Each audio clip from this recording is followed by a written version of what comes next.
Hi అండి, అందరు ఎలా ఉన్నారు?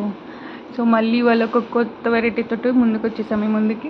సో అంటే కొత్త అంటే నాకు కొత్త, మరి మీకు కొత్త కదా తెలీదు. సో నేనేం చేశానంటే సొరకాయతో చెక్కలు చేసుకుంటారు. నార్మల్గా అయితే బియ్యం పిండితో చెక్కలు చేస్తారు మా మమ్మీ. సో సొరకాయతో నేను యూట్యూబ్లో చూశాను. సో ట్రై చేద్దాము అని చెప్పేసి ఒక సొరకాయ జెప్టోలో ఆర్డర్ చేసుకొని, సో ఆ తర్వాత బాగా మంచిగా తురుముకున్నాము కట్ చేసుకొని. ఆ తర్వాత కట్ చేసుకున్న తర్వాత బౌల్లోకి వేసుకొని మార్నింగ్ ఆఫీస్కి వెళ్ళేటప్పుడే మేము పచ్చిశనగపప్పు నానబెట్టుకుని వెళ్ళాము. ఈవినింగ్ మనకి ఎలాగో డిన్నర్కి ఇదే చేసుకొని తిందాము అని చెప్పేసి.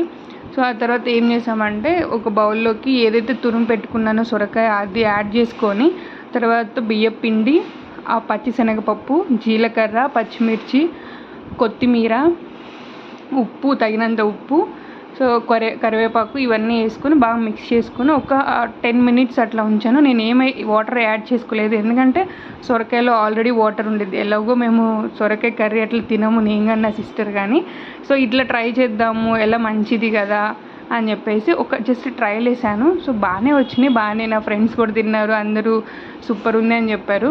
సో ఇక్కడ నేను జస్ట్ ట్రై చేస్తున్నాను. ఆయిల్ కట్ చేసి పోసుకున్న తర్వాత ఆయిల్ పేపర్ మీదే ట్రై చేస్తున్నాను నేను, అంటే ఎలా వస్తుంది, మా అమ్మ అలా చేయగలనా లేదా, జస్ట్ ట్రై చేద్దాము అని చెప్పేసి జస్ట్ ట్రైల్ చేశాను. బట్ సమ్వాట్ బెటర్ అని చెప్పను, నేను ప్రొఫెషనల్ చెఫ్ అని చెప్పుకోను కానీ బట్ మేనేజబుల్. సో మంచిగానే చేసుకున్నాను అన్న ఫీల్ వచ్చింది అవి చూసిన తర్వాత, వాటి షేప్ చూసిన తర్వాత. సో ఇంక మా సిస్టర్ వచ్చేసి మంచిగానే చేస్తున్నావు కదా, ఇంకా పెళ్లి చేసేద్దాంలే నీకు అన్నట్లు రన్నింగ్ కామెంట్స్ ఇస్తూ ఉంది మా సిస్టర్. సో ఆ తర్వాత ఇంక ఇలా ఫన్నీగా వెళ్తూ ఉంటుంది మా ఇద్దరి మధ్య డిస్కషన్. సో ఇదంతా అయిపోయిన తర్వాత చూడండి ఎంత నీట్గా వచ్చిందో. సో మీరు కూడా ట్రై చేయండి. సో ఇది నేను ట్రై చేసింది. సో మీరు తిని చూసి, అదే నేను తింటున్నాను, మీరు కూడా ట్రై చేసి చెప్పండి ఎలా ఉందో. సో నా ఛానల్ని కూడా సబ్స్క్రైబ్ చేసుకోండి ప్లీజ్.